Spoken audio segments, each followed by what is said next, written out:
வணக்கம் டெக்கீஸ். வேறு மாதிரி டெக்கில் இன்றைக்கி நம்ம என்ன பார்க்க போகிறோம்னா, லாஸ்ட் ஹாட் டாப்பிக்காக நான் வந்து ஒன் ப்ளஸோட நாட் சி ஃபோனை பற்றி பேசியிருப்பேன். இப்போ வந்து ஒன் ப்ளஸோட நாட் 4 அப்படின்ற எந்த ஒரு மிட்ரேஞ்சில் ஃப்ளாக்ஷிப் கில்லர் பெர்ஃபார்மன்ஸ் தரக்கூடிய ஒரு ஃபோனை பற்றி தான் வந்து பார்க்க போகிறோம். ஒர்த்தா இல்லை ஹைப்பா அப்படின்றத பார்க்கலாம். ஃபுல் வீடியோ சொல்கிறேன், வாங்க let's go.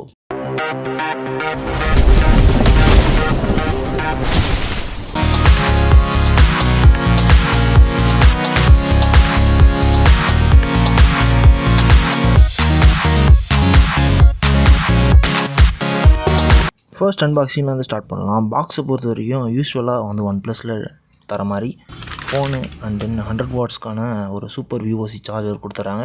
Red cable card கொடுத்துட்றாங்க. கேஸ் இருக்குது, ஸ்டிக்கர்ஸ் இருக்குது.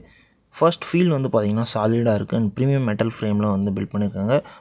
கண்டிப்பாக வந்து நம்ம கையில் எடுக்கிறப்ப ஒரு ஃப்ளாக்ஷிப் ஃபீல் இருக்கும். Okay, design and build quality வந்து பார்ப்போம். டிசைனில் வந்து பார்த்திங்கன்னா ஒன் ப்ளஸ் நாட் 4 இது வந்து பார்த்திங்கன்னா ஒரு பிரேக்கிங் பவுண்ட்ரிஸ் அப்படின்னு சொல்லுவாங்க. அலுமினியம் யூனி பாடி டிசைன் வந்து ஒரு டிசைன் பண்ணியிருக்காங்க. ஸோ ஒரு பேக் பேனலில் ஃபுல் மெட்டலாக ரக்கடாக இருக்கிற மாதிரி ஃபிங்கர் பிரிண்ட் மார்க்ஸ் எதுவுமே வந்து ஆகாத மாதிரி வந்து ஃப்ரேம் வந்து டிசைன் பண்ணியிருக்காங்க. ஒரு ஃப்ளாட் ஃப்ரேம், ஷார்ப் எட்ஜஸ், இது ரெண்டுத்தையும் சேர்த்து ஒரு ஸ்டைலிஷ் அண்ட் ப்ரீமியம் லுக் தரக்கூடிய இந்த ஒரு ஃபோன் தான் வந்து நமக்கு வந்திருக்கு. அண்ட் தென் சைடில் வந்து அந்த ஸ்லைடர், அலர்ட் ஸ்லைடர் சொல்லுவோம் இல்லையா, அதுவுமே வந்து கொடுத்துருக்காங்க. ஒன் ப்ளஸோட ஃபேன்ஸுக்கு ஹாப்பி நியூஸ் இதுதான் இந்த ஃபோனை பொறுத்த வரைக்கும். ஸோ இதை யூஸ் பண்ணுறதுல சில இஷ்யூஸ் எனக்கு வந்துச்சு. அதெல்லாம் என்னன்றதை நான் உங்களுக்கு வந்து சொல்கிறேன் கண்டினியூவாக, சரியா? நெக்ஸ்ட் இதோட டிஸ்பிளேக்கு வரும். டிஸ்பிளே பொறுத்த வரைக்கும் ஒரு 6.74 இன்ச்சஸ்க்கான 1.5K AMOLED டிஸ்பிளே வந்து கொடுக்குறாங்க. அது மட்டும் இல்லாமல் ப்ரோ HDR டிஸ்பிளே அப்படின்னு சொல்லுவாங்க. AMOLEDோட ப்ரோ HDR டிஸ்பிளே வந்து கொடுக்குறாங்க. வித் 120 ஹெர்ட்ஸ் ரெஃப்ரெஷ் ரேட்டோட பீக் பிரைட்னஸை பொறுத்த வரைக்கும் நமக்கு ஒரு 4500 பிரைட்னஸ் வந்துருக்கு. ஸோ டேரக்டாக சன்லைட்டில் கூட சூப்பராக வந்து விசிபிளாக இருக்குது. தென் HDRோட 10+ சப்போர்ட் வந்துருக்கு. டால்பி விஷன் சப்போர்ட்டுமே இருக்குது. மூவி லவர்ஸ்க்கு ஒரு கண்டிப்பாக வந்து ஒரு நல்ல எக்ஸ்பீரியன்ஸ் தரப்போகுது. ஸோ அதில் எந்த ஒரு விஷயமும் கிடையாது. நெக்ஸ்ட் இதோட பர்ஃபார்மன்ஸ்க்கு வருவோம். பர்ஃபார்மன்ஸ் பொறுத்த வரைக்கும் ஒரு அண்டர் த ஹூட் அப்படின்னு சொல்கிறான். அப்படின்னா ஸ்னாப்ட்ராகனோட 7+ Gen 3 அந்த ஒரு ப்ராசஸர் தான் யூஸ் பண்ணியிருக்காங்க. லிட்ரலி ஒரு flagship level performance in mid range லெவலில் வந்து பட்ஜெட் ஃப்ரெண்ட்லியாக தரது இது வந்து தான்.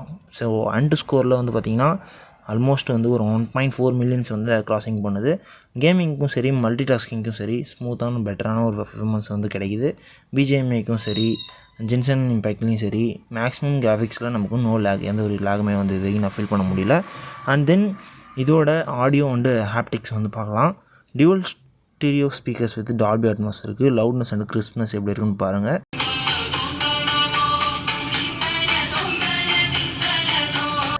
நெக்ஸ்ட் இதோட plus XR lunar motor haptic அப்படின்னு ஒன்று இருக்குது.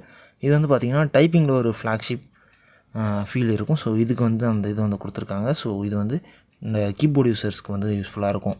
நெக்ஸ்ட் இதோட கேமராவுக்கு வரும். கேமராவை பொறுத்த வரைக்கும் இதில் வந்து மெயின் கேமராவாக ஒரு 50 மெகாபிக்சலுக்கான சோனியோட IMX890 OIS அப்படின்ற எந்த ஒரு சென்சார் யூஸ் பண்ணுறாங்க.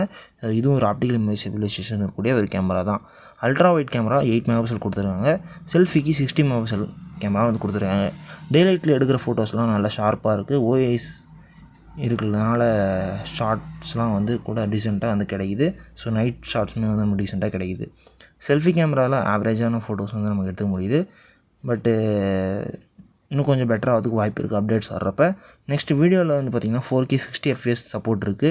வ்ளாகர்ஸ்க்காக இருக்கட்டும், இல்லை ஈஜோய்ஸஸ்க்காக இருக்கட்டும், நல்ல ஒரு யூஸ்ஃபுல்லான ஒரு கேமராவோட அவுட்புட்ஸ்லாம் நமக்கு வந்து கிடைக்குது. தனியாக வீடியோ வேணுன்னா கேளுங்க, நான் வந்து கண்டிப்பாக வந்து போடுறேன். வீடியோவில் வந்து எப்படி இருக்குது stability and then camera performance வந்து எப்படி இருக்குது, எந்த அளவுக்கு ரஷ் பண்ண முடியும் அப்படின்றது சொல்கிறேன். நெக்ஸ்ட் இதோட பேட்ரி அண்ட் தென் சார்ஜிங். இதோட பேட்டரி பொறுத்த வரைக்கும் நமக்கு 5500 mAhக்கான பேட்டரி இருக்குது. ஒரு இம்ப்ரெசிவான பேட்டரினே சொல்லலாம். ஃபுல் சார்ஜ் பண்ண ஒரு 1.5 days வந்து நம்ம ஈஸியாக யூஸ் பண்ணிக்கலாம் நார்மல் யூசேஜுக்கு. அண்ட் தென் இது ஒரு 100 வாட்ஸ்க்கான சூப்பர் VOC சார்ஜிங் வந்து கொடுத்துட்றாங்க.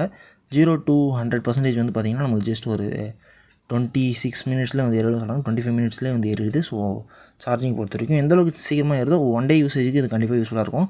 ஏன்னா இதில் இருக்கக்கூடிய ப்ராசஸர் அதுக்கேற்ற பர்ஃபார்மன்ஸ் வந்து அது கேதர் பண்ணிக்கும். ஸோ அதனால் வந்து நீங்கள் அதை வந்து பெருசாக வந்து இஷ்யூ பண்ணிக்க தேவையில்ல. ஸோ 26 மினிட்ஸில் ஈஸியாக வந்து சார்ஜ் ஆகிடுன்றதுனால அதை பற்றி நம்ம யோசிக்க தேவையில்ல.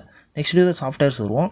சாஃப்ட்வேர்ஸ் பொறுத்த வரைக்கும் நமக்கு ஆக்சிஜனோட 14 OS 14 சொல்லுவோம். ஆக்சிஜன் OS 14 அப்படின்ற இந்த இதை பற்றி நான் யூஸ் பண்ணியிருக்காங்க. ஸ்மூத்தாக இருக்குது, ப்ளோட்வேர் ஃப்ரீயாக இருக்குது. அண்ட் தென் ஒரு கிளியரான UI எக்ஸ்பீரியன்ஸ் நமக்கு கிடச்சிரும். 3 இயர்ஸ்க்கான ஓஎஸ் அப்டேட் அண்ட் தென் 4 இயர்ஸ்க்கான செக்யூரிட்டி பேட்ச் அப்டேட் வந்துடும். இப்போ ஆல்மோஸ்ட் ஃபோன் வந்து லான்ச் ஆகி 1 இயர் ஆகிடுச்சு. ஸோ 2 இயர்ஸ் தான் ஓஎஸ் அப்டேட் மீதி இருக்குது. செக்யூரிட்டி பேட்ச் அப்டேட் மேக்ஸிமம் வந்து நமக்கு பிராண்ட் இருக்கிற வரைக்குமே வந்து தருவாங்க. எந்த ஒரு ஆட்ஸும் வந்து எக்ஸ்ட்ரா பார்க்க முடியாது, இன்னும் ஜங்க்ஸ் எதுவுமே இருக்காது. ஒரு பியூரான OnePlusோட எக்ஸ்பீரியன்ஸ் வந்து நமக்கு வந்து கிடைக்கும். நெக்ஸ்ட்டு வந்து ப்ரைஸ் அண்டு வேர்டிக் பற்றி பேசலாம். ஸோ ப்ரைஸ் ஸ்டார்டிங் ரேட்ஸ் வந்து பார்த்திங்கன்னா நமக்கு வந்து ஒரு 25லேயே வந்து பர்ச்சேஸ் பண்ணிக்க முடியும். ஆல்மோஸ்ட் ஒரு 25 to 35க்குள்ளே நம்மளால் உங்களுக்கு ஏற்ற ஸ்பெசிஃபிகேஷன்ஸை மாற்றி வந்து நம்ம வந்து பர்ச்சேஸ் பண்ணிக்க முடியும். அது இல்லாமல் கார்டு ஆஃபர்ஸில் யூஸ் பண்ணி நம்ம வாங்கிக்க முடியும். இதுக்கு வந்து இந்த ப்ரைஸ் இப்போது நான் வந்து ஒரு 25,000 வாங்குறேன்னா அந்த ப்ரைஸுக்கு வந்து ஒரு மெட்டல் பில்டு குவாலிட்டி சரி, ஸ்னாப்ட்ராகனோட 7+ Gen 3 யூஸ் பண்ணியிருக்காங்க. அண்ட் தென் 100 வாட் சார்ஜிங் கொடுத்துருக்காங்க. ப்ரோ HDR டிஸ்பிளேவும் இருக்குது. ஸோ ஒரு செமையான பேக்கேஜாக தான் வந்து இந்த ஃபோன் இருக்குது. ஸோ இதுக்கு நம்மளோட ஸ்டார் ரேட்டிங் பார்த்திங்கன்னா ஒரு 4.5 அவுட் ஆஃப் 5 வந்து கொடுக்குறேன். ஏன்னு கேட்டிங்கன்னா எனக்கு அந்த சைலண்ட் பட்டன்ஸில் வந்து சில இஷ்யூஸ் இருக்குது. ஸோ அதெல்லாம் தனியாக நம்ம வந்து பேசுவோம். ஸோ அதனால தான் வந்து அந்த 5.5 வந்து நான் வந்து குறைச்சிட்டேன். மற்றபடி எந்த ஒரு இஷ்யூவும் கிடையாது. அண்ட் தென் கேஸ் மட்டும் வந்து டிரான்ஸ்பரண்ட்டாக கொடுத்துருந்தாங்க, அதை மட்டும் வேறு எதனா கொடுத்துருக்கலாம். ஸோ இது 2 தான் எனக்கு இருக்கக்கூடிய வெர்டிக்ட்ஸு. அண்ட் தென் ஃபைனல் தாட்ஸ் வந்து வருவோம். இந்த OnePlusோட Nord 4 இது ஒரு மிட் ரேஞ்ச் ஃபோன் சொல்கிறோம் இல்லையா. ஸோ இதில் வந்து வாங்கலாமா வேணாமான்னு உங்களுக்கு நிறைய டவுட்ஸ் வந்துருக்கலாம். ஸோ கண்டிப்பாக வந்து ஒரு கண்டென்ட் க்ரியேட்டராக இருக்கலாம், இல்லை நார்மல் யூசேஜ், இல்லை கேம் ப்ளே பண்ணுவோம் அப்படின்றவங்களுக்கு கண்டிப்பாக ஒரு நல்ல ஒரு ஃபோன் தான். அண்ட் தென் உங்களுக்கும் பிடிச்சிருக்குன்னு நினைக்கிறேன்.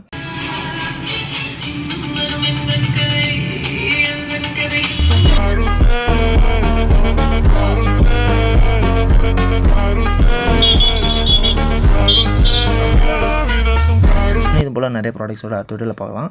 அது வரைக்கும் டாடா பாய்.